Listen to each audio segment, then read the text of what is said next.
परमेश्वर के नाम की महिमा हो। और आइए आज के इस शाम के सभा के अंदर हम जिस विषय को मनन करने को जा रहे हैं उसके पहले से ही 8 और 9 भाग को हमने देख चुका है। आज सुबह के समय हमने 9वें भाग को देखा, मगर आज शाम के समय हम उसके 10वें भाग को देखने को जा रहे हैं। जो विषय है काफ़ी लंबे समय से हम लोग मनन कर रहे हैं और वो है ऑफेंसेस, टू बी ऑफेंडेड, ठेस लगना, ठोकर लगना, बुरा लगना या बुरा मानना। आज सुबह के सभा के अंदर हमने देखा कि जो ऑफेंस है या जिसको ठेस लगती है वो एक शैतान का शिकार बन जाता है, वो जख्मी बन जाता है और उसके कितने बुरे बुरे नतीजे निकलते हैं।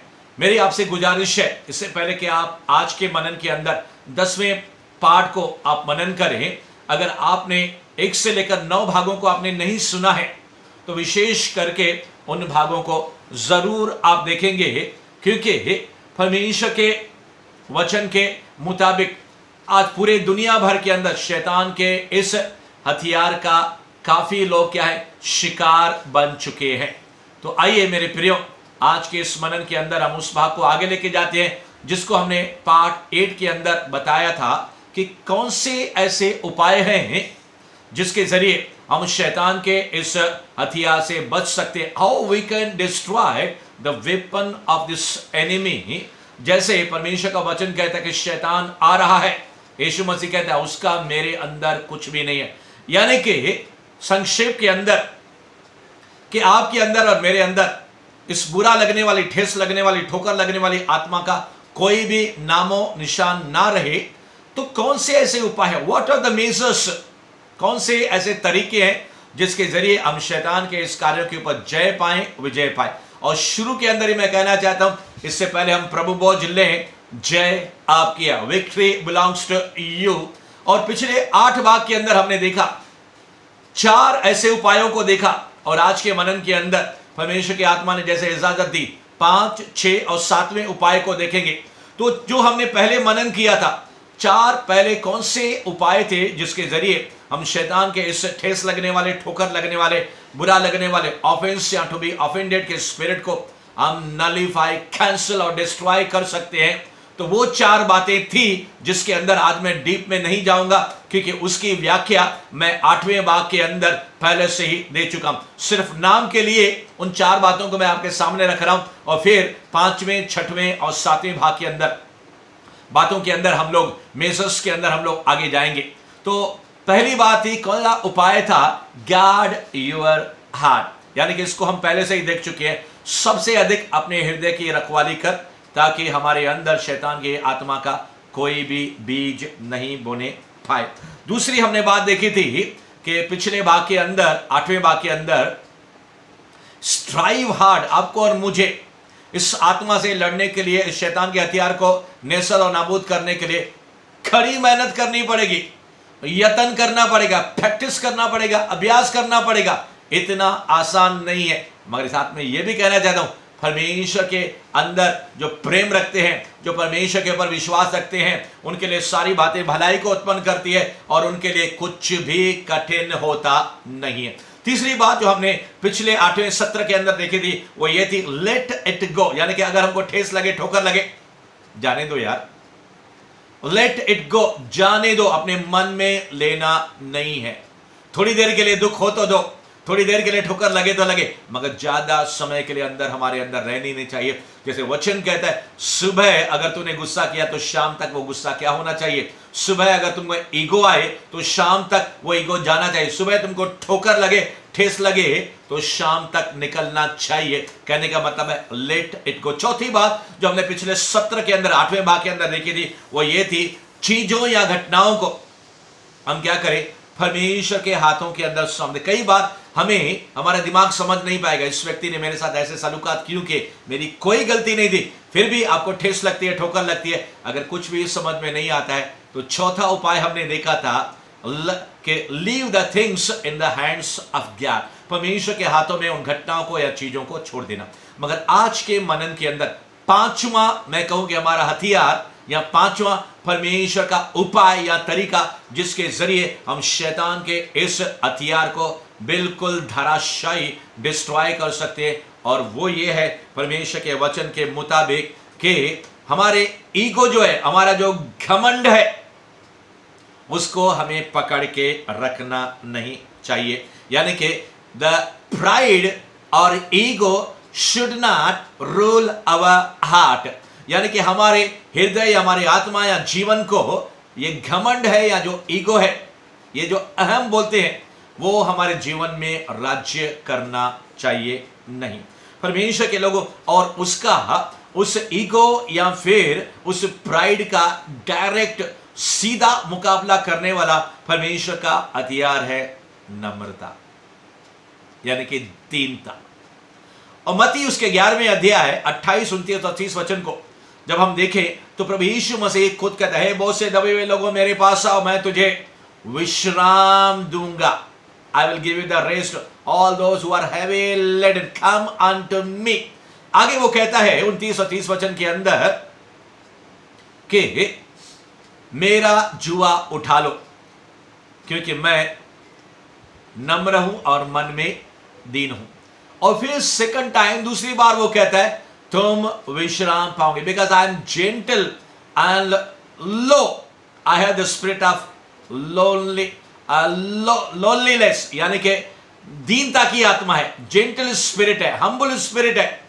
और आगे 30 वचन में कहता है मेरा जुआ जो है न सिर्फ तुम उठा लो, क्योंकि वो मेरा जुआ क्या है, सहज है, और मेरा बोझ भी ले लो, क्योंकि मेरा बोझ क्या है, हल्का है। मैं आपसे कहना चाहता हूं कि नम्रता, दीनता, जब आप इस परमेश्वर के न दिखने वाले परमेश्वर के स्वभाव या पवित्र आत्मा के फल को अगर अपने हृदय के अंदर आप और उजागर करोगे और इस बीज को बढ़ने दोगे, इस फल को बढ़ने दोगे, gift of the Holy spirit को आप बढ़ने दोगे। मैं आपसे कहना चाहता, जब हारून और फिर उसकी बहन मरियम ने जब मूसा के खिलाफ बातें की, परमेश्वर ने उसका क्या किया, मुकाबला किया। परमेश्वर ने उनको दंड दिया। परमेश्वर ने क्या किया, कोढ़ की बीमारी मरियम को दे दी। परमेश्वर खुद हमारी ओर से लड़ेगा जब आप और मैं नम्र हो जाएंगे, दीन हो जाएंगे। मेरे प्रियो, बाइबल कहती है इसे नम्रता और दीनता के बारे में और धीरज के बारे में। और एक जो हमारा हथियार है शैतान के साथ लड़ने के लिए, आज के इस अध्ययन और मनन के मुताबिक कि परमेश्वर के लोगों, ये जो धीरज है या जो नम्रता है हमारे जीवन में बहुत ऐसे कार्य करता है। परमेश्वर के लोगों, बाइबल के अंदर लिखा है, यीशु मसीह ने एक और उदाहरण दिया कि जब वो देख रहे थे कि जो अतिथि लोग, जे कोई फंक्शन था, कोई पार्टी थी या कोई विवाह था, उसके अंदर जो अतिथि लोग थे, जो इनवाइटीज थे, वो लोग मुख्य मेन प्लेसेस को ढूंढ रहे थे। और इसी बात को प्रभु यीशु मसीह ने क्या किया, समझाने के लिए एक दृष्टांत कहा। लूका उसका 14वां अध्याय 7, 8, 9, 10, 11, लूक चैप्टर 14 वर्सेस 7 to 11, वहां पे इस प्रकार से लिखा है कि जब कोई तुम्हें न्योता दे विवाह के लिए या किसी फंक्शन के लिए या किसी पार्टी के लिए, तो तुम मुख्य स्थान में, do not go to the high place और मेन प्लेस, मुख्य स्थान में जाकर तुम नहीं बैठना। ऐसा ना हो कि जिसने तुझे न्योता दिया है तुमसे बढ़कर किसी और को भी, यानी कि जो तुझसे बड़ा है उसको भी न्योता दिया हो, इनवाइट किया हो, और फिर वो आकर कहे कि तुम इस व्यक्ति को क्या दो, जगह दो, और फिर तुझे लज्जित होना पड़े और सबसे नीचे स्थान में, सब द लोएस्ट प्लेस में तुझे बैठना पड़े। आगे प्रभु यीशु मसीह का वचन इस लूका के अंदर वो कहता है कि जब तुम्हें इनवाइट किया जाए तो तुम पहले से ही क्या हो जाओ, तैयार हो जाओ, और तुम सबसे पहले सबसे छोटे स्थान के अंदर जाकर तुम बैठो। और अगर तेरा जो इनवाइट करने वाला, न्योता देने वाला आए और तुझे कहे कि हे मित्र तू आगे बढ़कर बैठ, यानी कि तू ऊंचे स्थान में, मुख्य स्थान में आकर बैठ, तो बाइबल कहती है तेरा उस बैठने वालों के साथ तेरा क्या हो गया, मान होगा, सम्मान होगा, तेरी इज्जत होगी, यानी कि तू ऊंचा उठाया जाएगा।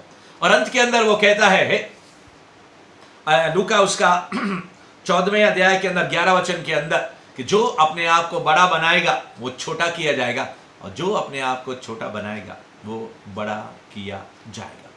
प्रभु यीशु मसीह ने बालक को भी अपने गोद के अंदर लेकर अपने चेलों को इस प्रकार से समझाया था, जो अपने आप को इस बालक के समान छोटा बनाएगा उस स्वर्ग राज्य के अंदर क्या महान या बड़ा किया जाएगा।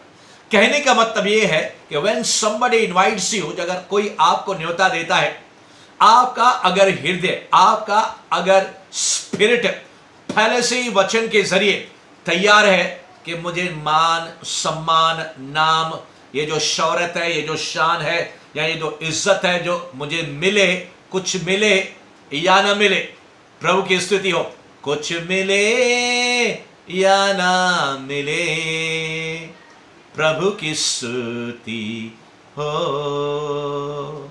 वो बड़े और मैं घटूं, प्रभु की स्तुति हो। कहने का मतलब है कि अगर आपका स्पिरिट, आपका आत्मा, आपका हृदय पहले से उस लो प्लेस को, द लोवेस्ट प्लेस को, सबसे छोटे स्थान को अगर पाने के लिए तैयार है, तो आपको कभी भी ऑफेंड यानी कि ऑफेंस नहीं लगेगा, आपको कभी भी चोट या ठोकर या ठेस नहीं लगेगी। यानी कि कहने का मतलब है you have to train yourself for the spirit of humbleness, lowliness, यानी कि नीचे नम्रता की आत्मा के अंदर नीचे स्थान को लेने के लिए जब हमारा हृदय तैयार हो जाता है, शैतान हमारे ऊपर हमला बोल नहीं सकता है। कई ऐसे परमेश्वर के सेवक लोग रहते हैं, कई ऐसे अगुवे या लीडर्स लोग रहते हैं, जब बड़ी बड़ी सभाओं में उनको स्टेज के ऊपर बुलाया नहीं जाता है, या फिर पास्टर को अगर पास्टर करके पुकारा नहीं जाता है, या फिर प्रेरित को अपोस्टल करके पुकारा नहीं जाता है, या फिर बिशप को बिशप करके पुकारा नहीं जाता, उसके टाइटल्स, उनके नामों को लेकर, यानी कि उनके पदों को लेकर, सरनेम यानी कि उपनाम जो है, जो डेजिग्नेशन है, उनका पद जो है, उनको लेकर पुकारा नहीं जाता है, हे पास्टर, हे बिशप या हे रेवरेंड करके, या फिर उनको ऊंचे स्थान में जब बिठाया नहीं जाता है, उनको मान और सम्मान जब दिया नहीं जाता है, या उनको फुलपिट प्रार्थना करने के लिए आगे बुलाया नहीं जाता है, बहुत से लोगों को क्या लगता है? ठोकर लगती है, ठेस लगती है, बहुत से लोग बुरा मान जाते हैं। और परमेश्वर के लोग, हम सुबह की सभा में देख चुके हैं उसके कितने भयंकर के परिणाम निकलते हैं। हमने सुबह के सभा के अंदर 5 ऐसे उपायों को, 5 ऐसे बुरे नतीजों को देखा, और उससे पहले हमने 8 बुरे नतीजों को, कुल मिलाकर 12 के 13 बुरे नतीजों को हमने देख चुका है कि शैतान के हथियार के जरिए हमारा कितना नुकसान होता है। आज परमेश्वर के आत्मा आपकी आंखों को खोलने को जा रहा है प्रभु बोझ के जरिए, क्योंकि जब प्रभु यीशु मसीह ने उमाइस के रास्ते पर 2 शागिर्दों के साथ उनके घर के अंदर भोजन वो करने गया, जब वो रोटी तोड़ रहा था तो उसके सारे शिष्यों की, उन दोनों उमाइस के अंदर जाने वाले जो शिष्य थे, उनकी आंखें बंद थी। आज का प्रभु बोझ आपके हृदयों को, और आज का वचन आपके हृदयों को तैयार कर रहा है, आपके आत्मिक आंखों को खोलने को जा रहा है। और पिछले सत्र के अंदर ही हमने देखा था कि परमेश्वर के लोगों कि ये शैतान का हथियार क्या करता है, इंसान के आत्मा को अंधा कर देता है। But today through the word of God is opening your spiritual light. आज शाम के समय परमेश्वर हमारी आत्मिक आंखों को क्या कर रहा है, हमारे सूरदास आंखों को रोशनी, ज्योति और आंखों को चंगा करने को जा रहा है। Be healed in the spirit of God, be healed in the body, be healed in the soul। क्योंकि सुबह की सभा के अंदर देखा कि जिसका आत्मा जो है टूट चुका है, वो ड्राई हो जाता है, सूख जाता है, उसकी हड्डियां टूट जाती है, मगर परमेश्वर आज आपको इस वचन के द्वारा चंगा कर रहा है, हील कर रहा है, और प्रभु बोझ के समय भी आपको करेगा। तो हम 5वें उपाय को देखने को जा रहे, नम्रता और दीनता।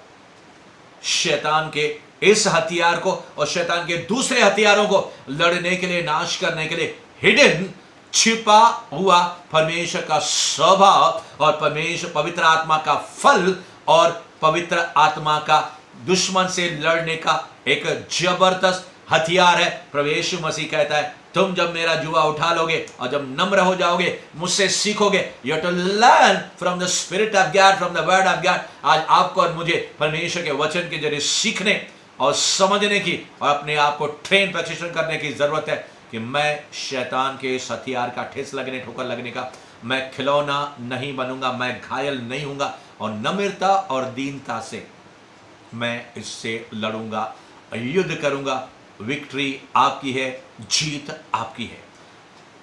आज का छठवां उपाय है जिसके जरिए हम शैतान के कारनामों को, ठेस लगने को, बुरा लगने को नाश कर सकते हैं, और वो है प्रभु के वचन के मुताबिक बाइबल के अंदर जो लिखा हुआ है कि परमेश्वर के लोगों के 10वां अध्याय है और उसका 4था वचन जो है सबोपदेश, इक्लेसियास्टेस chapter 10 versus 4।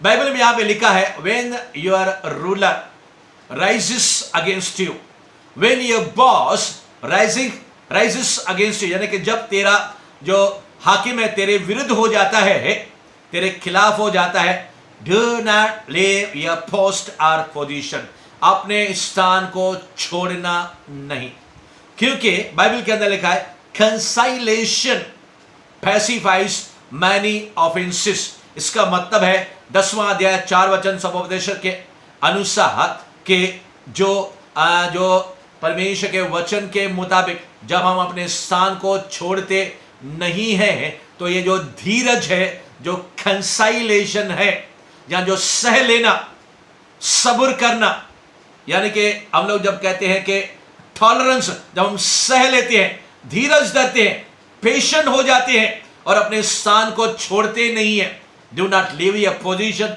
Do not leave your post, अपने पद को, स्थान को छोड़ना नहीं है, यह है हमारा हथियार। और फिर धीरज जो है, कंसाइलेशन जो है, सह लेना, या हम जिसको बोलते हैं टॉलरेंस, पेशेंस, शैतान के लिए भारी पड़ जाता है। शैतान हार जाता है, ये व्यक्ति को मैं इतना सता रहा हूं, इसको घायल कर रहा हूं, इतना जख्मी कर रहा हूं, इसको चोट दे रहा हूं, इसको मैं अलग उसके घर के लोगों के जरिए, विश्वासियों के जरिए, चर्च के लोगों के जरिए, अविश्वासियों के जरिए मैं इसके ऊपर ठोकर मारता हूं, ठेस लगाता हूं, और ये व्यक्ति बुराई नहीं मानता है, ये व्यक्ति क्या करता है, माफ कर देता है, अपने दिल के अंदर लेता ही नहीं है। मैं आपको उदाहरण के जरिए इस बात को स्पष्ट करना चाहता हूं। एक ऑफिस के अंदर जब एक बहुत ही ईमानदार, एक सुंदर परमेश्वर का विश्वासी जन था, और फिर ये घटना मेरे साथ भी बीत चुकी है। मैं प्रैक्टिकल अपने उदाहरण के जरिए और फिर उस विश्वासी के जरिए जिसके जरिए मुझे प्रेरणा मिली, मैं आपसे कहना चाहता हूं, वो उस विश्वासी को, जैसे डीजे दिनाकरण था, मैंने पिछले भागों के अंदर आपको बताया, उसके समान कई परमेश्वर के सेवक है, उनमें से एक ऐसा विश्वासी सेवक था जब उसके बॉस ने छोटी सी गलती पर उसको इतना डांटा, उसको इतना फायर किया, उसको इतना रिव्यू किया, उसकी इतनी बेइज्जती की, बहुत से लोगों के सामने उसकी पदोन्नति, उसका प्रमोशन क्या किया, रोक लिया, उसके बारे में अनाप शनाप बातें करने लगा, और फिर ये व्यक्ति जो विश्वासी है उदास हो गया, निराश हो गया, और फिर वो सोचने लगा कि मैं अब क्या करूंगा, बगावत करूंगा, मेरा तो इतनी छोटी सी गलती है, इसने मेरा प्रमोशन रोक दिया, मेरी पदोन्नति रोक दी है, और इसने मेरा नाम खराब किया है, और मैं इसको सबक सिखाऊंगा, या फिर मैं इसके खिलाफ ये षड्यंत्र रचूंगा, या फिर मैं नौकरी को क्या करूंगा, छोड़ दूंगा। तमाम प्रकार के ये थॉट्स और विचार इस व्यक्ति के दिमाग के अंदर आने लगे। मैंने अपने बॉस के साथ और किसी दूसरे के साथ कभी किसी के साथ बुरा व्यवहार नहीं किया, एक छोटी सी मेरी गलती हो गई, या कई बार मैं आपको पिछले भागों के अंदर कह चुका हूं, कई बार हमारी गलती भी नहीं होती है, तभी भी हम सताए जाते हैं, तभी भी शैतान हमको ठेस या ठोकर लगाता है। तो आज का मैं छठवां ये जो हथियार आपको देना चाहता हूं वो ये है, do not leave your position, be humble with the spirit of conciliation, नम्रता और दीनता के साथ, सब्र और धीरज के साथ, जब हम अपने स्थान को छोड़ते नहीं हैं, जब सह लेते हैं और फिर सहनशीलता के जरिए टॉलरेंस करते हैं, वन डे जो परमेश्वर, एक दिन जो परमेश्वर आसमान से देखता है, हमारा न्याय करता है, उस व्यक्ति के साथ बातें करता है। और मैं यही आपसे कहना चाहता हूं कि द्वेष के अंदर आकर या शैतान के साथ में शिकार बनने के कारण बहुत से लोग बदला लेते हैं, बहुत से लोग अफेक्ट हो जाते हैं, बहुत से लोग ऑफेंड हो जाते हैं, बहुत से लोग बुरा मान लेते हैं, और फिर शैतान उनको घमंड से या गंदी आत्माओं से, जिन बातों को हम पहले भागों के अंदर देख चुके हैं, उनको भर देता है, और फिर उस विश्वासी को पूरी रीति से नष्ट और नाबूद करने के पीछे पड़ जाता है। मगर आज हम परमेश्वर के इस हथियार को, हम नम्रता को, और हम परमेश्वर के इस स्थान को, धीरज को, और परमेश्वर के इस उपाय को कि we will not leave the position, हम अपने हृदय के अंदर लेकर थोड़े दिनों के लिए हम सहते रहेंगे, और परमेश्वर का आत्मा हमारा उस व्यक्ति का ताबा लेगा, और शैतान उस व्यक्ति के साथ क्या करेगा? न्याय करेगा। आज की 7वीं बात हम देखकर हम प्रभु भोज के अंदर प्रवेश करने को जा रहे हैं कि ऐसा कौन सा उपाय है जिसके जरिए हम शैतान के बातों को हम क्या करते हैं? तमाम कर सकते हैं, नाश कर सकते हैं। और वो है बाइबल के वचन के मुताबिक रोमियो उसका 14वां अध्याय 10, 11, 12 और 13। Roman chapter 14 versus 10, 11, 12, 13 and 14। और बाइबल कहती है कि परमेश्वर के लोगों कि तुम दोष मत लगाओ, तुम अपने भाई का न्याय मत करो, do not condemn your brother, क्योंकि आगे वचन के अंदर लिखा है कि हर एक को परमेश्वर के न्याय स्थान के सामने खड़ा रहना है और हर एक का लेखा लिया जाएगा, क्योंकि बाइबल के अंदर लिखा है हर एक घुटना टिकेगा, हर एक जुबान कबूल करेगी कि यीशु जो प्रभुओं का प्रभु है और राजाओं का राजा। इसी रोमियो उसके 14वां अध्याय 10, 11, 12, 13 के अंदर वचन के अंदर लिखा हुआ है कि तुम इस बात को ठान लो। अंग्रेजी बाइबल के अंदर लिखा है डू नॉट जज your brother, do not condemn your brother, rather resolve it. Hindi Bible के अंदर लिखा है तुम ऐसा ठान लो, मगर एक अनुवाद के अंदर अंग्रेजी बाइबल के अंदर लिखा है resolve it and do not put the stumbling block in front of your brother. इसका मतलब है तुम अपने भाई या बहन के सामने ठोकर या ठेस लगने का कारण ना बनो, यानी कि अपने भाई या अपने बहन के सामने वो पत्थर, वो स्टम्बलिंग ब्लॉक, जो रुकावट है, तुम ना रखो। इसका मतलब ये है कि हम हो सके तो अपने उस भाई के साथ क्या करें? मेल कर ले, हम रिजॉल्व कर ले। जिस बात के कारण हमें ठेस लगी है, ठोकर लगी है, हम बातचीत के जरिए या दूसरे उपाय के जरिए हम क्या करें? उसके साथ मेल करें, शांति का व्यवहार करें, और उसके साथ साथ हम अपने मन में ठान लेंगे, क्योंकि हिंदी बाइबल साफ कहती है इस बात को ठान लो कि तुम अपने भाई या बहन के सामने ठेस या ठोकर लगने का कारण ना बनो। अंग्रेजी बाइबल कहती है but resolve it, but do not जज your brother and do not put the stumbling block or stumbling stone or hindrance in front of your brother, in front of your sister। इसका कहने का मतलब यह है कि हम इस बात को ठान लेंगे कि हम किसी भी हालत में इस व्यक्ति ने, जिसने मुझे ठेस पहुंचाई है, ठोकर लगाए, मैं इससे बदला नहीं लूंगा, मैं इसको ठोकर नहीं खिलाऊंगा। इसके कारण मुझे ठोकर लगी है, इसके कारण मुझे ठेस लगी है, इस ठेस या ठोकर को मैं अपने स्पिरिट में, आत्मा में नहीं लूंगा, मगर मैं इसका बदला नहीं लूंगा। मैं इस बात को ठान लेता हूं, मैं इस बात का फैसला करता हूं कि मैं इस बात के कारण, जिसके कारण मुझे चोट लगी है, मैं उसको रिजॉल्व करूंगा, मैं उसका हल निकालूंगा, मैं उसके साथ शांति बनाऊंगा, और मैं उसके सामने कोई भी रुकावट या ठेस या ठोकर लगने का कारण या स्टोन या पत्थर मैं उसके सामने रखूंगा नहीं। आइए परमेश्वर के लोगों, समाप्त करने से पहले प्रभु भोज के अंदर हम लोग जाएंगे, और आज शैतान के इन कार्यों को नाश करते हुए हम प्रभु के सलीब और उसके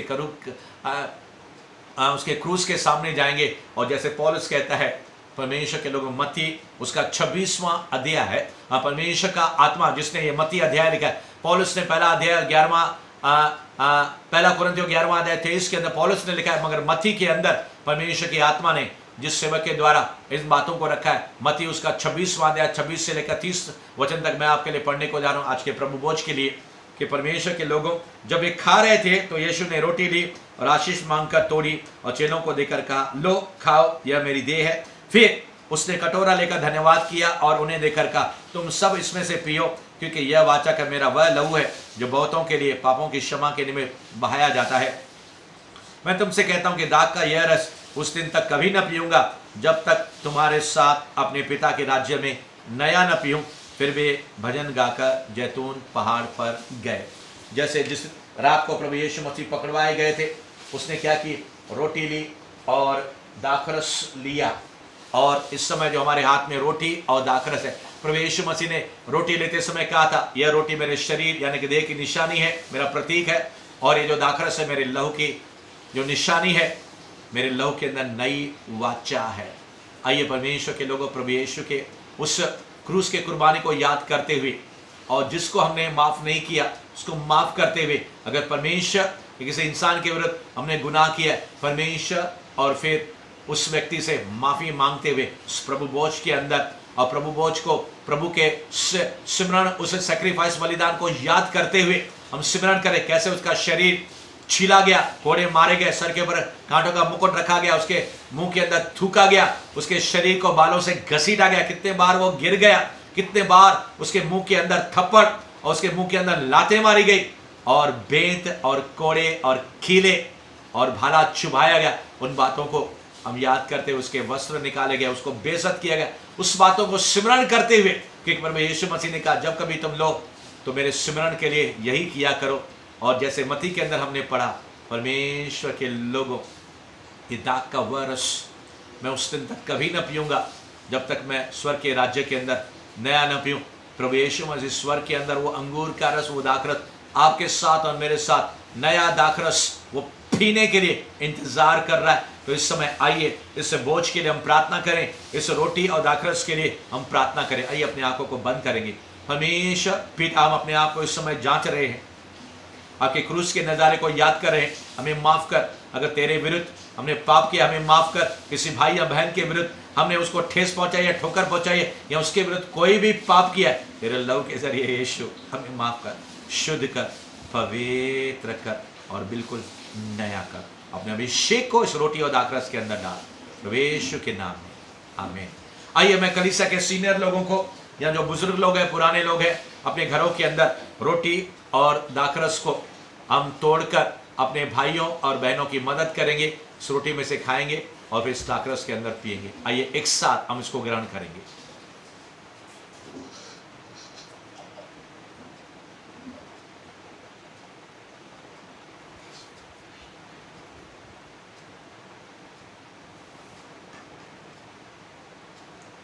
आइए इस अंतिम प्रार्थना को करके हम इस मीटिंग को, इस सभा को समाप्त करेंगे। परमेश्वर तेरे लोगों ने आज बोझ लिया है, परमेश्वर तेरे लोगों ने लॉर्ड सपर आज लिया है। उन्होंने सारे अपने अपराधियों को, मत्ती उसके 6वां अध्याय के अनुसार उन्होंने प्रभु सबको माफ किया। हे हमारे पिता, हमारे अपराधों को क्षमा कर, जिस तरह हमने अपने अपराधियों को क्षमा किया। तेरे लोगों ने परमेश्वर सारे लोगों को माफ कर दिया और ठेस को, ठोकर को, ऑफेंस को अपने हृदय के अंदर इस समय जगह नहीं दी। Now I come against a weapon of the warfare of the enemy, that is offence. इस समय शैतान का जो ठेस लगने वाले, ठोकर लगने वाले आत्मा के खिलाफ मैं आता हूं प्रभु यीशु के सामर्थ के जरिए, power of the Holy spirit के जरिए, और शैतान के इस हथियार को मैं तोड़ देता हूं। I break the power of the enemy through the offense, spirit of offense. I break your power. ठेस लगने वाले, ठोकर लगने वाली आत्मा, तुझे मैं आज निस्सता, नाबूद और तुझे बेअसर करके तेरे कार्यों को मैं नाश करता हूं। लोगों के जीवनों के अंदर, जिनके अंदर भी तूने कार्य किया, ठेस लगने वाले आत्मा, ठोकर लगने वाली आत्मा, जिनके अंदर भी अक्षमा है, कड़वाहट है, जिनके अंदर भी शैतानी आत्मा है, तूने बीमारियां और रोग दी है, इसके कारण, कड़वाहट के कारण, ठेस लगने के कारण, ठोकर लगने के कारण आज उनके अपराध क्षमा हो गए, क्योंकि उन्होंने प्रभु बोझ लिया। या इस समय उन्होंने परमेश्वर से और उन लोगों से माफी मांगने के लिए ठान लिया है। परमेश्वर ने उनको माफ किया। यू डीमन लीव देम, शैतानी आत्मा उनको छोड़। यीशु के नाम में आंखों की तकलीफ, सर से लेकर पांव तक जो भी बीमारी है, जो भी रोग है, चंगे हो जाए प्रभु यीशु के नाम में। किसके फेफड़े चंगे हो रही है, किसके कान चंगे हो रहे हैं, किसी के दांतों का दर्द जा रहा है, किसी के हड्डियों का दर्द जा रहा है। somebody is getting healing in the hair, किसी के बालों की, चमड़ी की तकलीफ, रोग की तकलीफ है, स्किन प्रॉब्लम है, God is healing you wherever you are। इस समय आप लाइव संदेश देख रहे हैं या रिकॉर्डेड मैसेज सुन रहे हैं, परमेश्वर आपको चंगा कर रहा है। Demons, you are screaming, just leave the people of God. दुष्ट आत्माएं परमेश्वर के लोगों को छोड़, चीख के, चिल्ला के, किसी को उल्टी आ रही है, किसी को अंदर से शरीर के अलग अलग भागों से दुष्ट आत्माएं छोड़ता हुआ, ऐसा जो भारी गंदी आत्मा छोड़ता हुआ उसका अनुभव ले रहा है। Receive the healing, receive the anointing. परमेश्वर आपको अभिषेक दे रहा है, परमेश्वर आपको सामर्थ्य है। Be filled with the Holy Spirit. परमेश्वर fire baptism, Holy Spirit baptism, पवित्र आत्मा का दान, पवित्र आत्मा की अग्नि का वरदान, पवित्र आत्मा के परमेश्वर वरदान आपको इस समय दे रहा है। The gifts of the Holy spirit, जो आपके अंदर पवित्र आत्मा है, जो आपके अंदर यीशु मसीह है, पवित्र आत्मा के वरदान आपके ऊपर आ रहे हैं। You are getting just to relieve every blockage, every hindrance, every blessing those are stopped by the demons. दशमांश और अर्पण देने के कारण उसके आशीषों को, जिसको शैतान ने रोक के रखा है, उसके आशीषों को रोकने वाली गंदी आत्माओं को मैं छोड़ देता हूं यीशु के नाम में। इस प्रार्थना के बाद परमेश्वर के कई लोग फाइनेंशियल ब्रेक थ्रू को, यानी कि आर्थिक आशीषों को देखने को जा रहे हैं। बहुत से लोग चंगाई को देखने को जा रहे हैं, बहुत से लोग छुटकारे को देखने को जा रहे हैं, बहुत से लोग आत्मा से भर रहे हैं, और बहुत से लोग परमेश्वर से कह रहे हैं कि प्रभु मैं तेरी सेवा करूंगा, Lord I will do the ministry for you. बहुत से लोग इस समय अभिषेक, God is telling receive the fresh anointing. परमेश्वर आपको अभिषेक से भरने को जा रहे हैं। God is filling you with his word and with his spirit. Rhema anointing के जरिए परमेश्वर किसी को प्रोफेटिक अनॉइंटिंग दे रहा है। Apostolic, God is calling somebody for the apostolic ministry, fivefold ministry के लिए, पास्टर्स की सेवा के लिए, टीचर की सेवा के लिए, सुसमाचार सुनाने के जरिए परमेश्वर आपको 5 प्रेरितों की सेवाएं, परमेश्वर पासवान की और टीचर की सेवा प्रभु आपको देने को जा रहे हैं। परमेश्वर इस समय जो लोग पहली बार इस संदेश को सुन रहे हैं, आप अपना दिल, अपना हृदय प्रभु यीशु मसीह को दे रहे हैं और प्रभु से माफी मांग रहे हैं। नया जीवन आपके अंदर प्रवेश करने को जा रहा है, नया जीवन आपके अंदर आने को जा रहा है। Receive the anointing of the Holy Spirit. परमेश्वर का अभिषेक, जैसे आज के वचन के जरिए सुना कि तुम मेरे पास आओ, अपना बोझ मुझे दे दो, सारे बोझ परमेश्वर को दे दो। परमेश्वर आपको विश्राम दे रहा है। God is giving the rest, for God is giving the peace. परमेश्वर का आनंद और शांति आपके हृदयों के अंदर आर पार होकर आपको भर रहा है। परमेश्वर का स्पिरिट आपको भर रहा है, आपके शरीर, प्राण, आत्मा को आपके आर पार होकर पूरी रीति से आपके चारों ओर, आपके अंदर और बाहर परमेश्वर का आत्मा आपका कब्जा है। Demon, you had no place in the servants of God, in the believers, in the man and women of God. शैतान तुझे कोई स्थान नहीं है बिलीवर्स और परमेश्वर के सेवकों के अंदर और बाहर। तेरे कार्यों को मैं नाश करता हूं, तेरे हथियार को, इस ऑफेंस लगने, चोट लगने वाली, ठीक लगने वाली आत्मा के प्रहार को मैं नाश करते हुए परमेश्वर के वचन और आत्मा से परमेश्वर के लोगों को भरने की मैं आशीष और अभिषेक में उंडेल रहा हूं। Receive it, be filled and filled in Jesus name, प्रभु यीशु के नाम में, आमीन। पिता आपका प्रेम, प्रभु यीशु आपका अनुग्रह और पवित्र आत्मा आपकी सहभागिता हम सबके साथ बनी रहे। और सारे परमेश्वर के लोगों ने कहा आमीन एंड आमीन।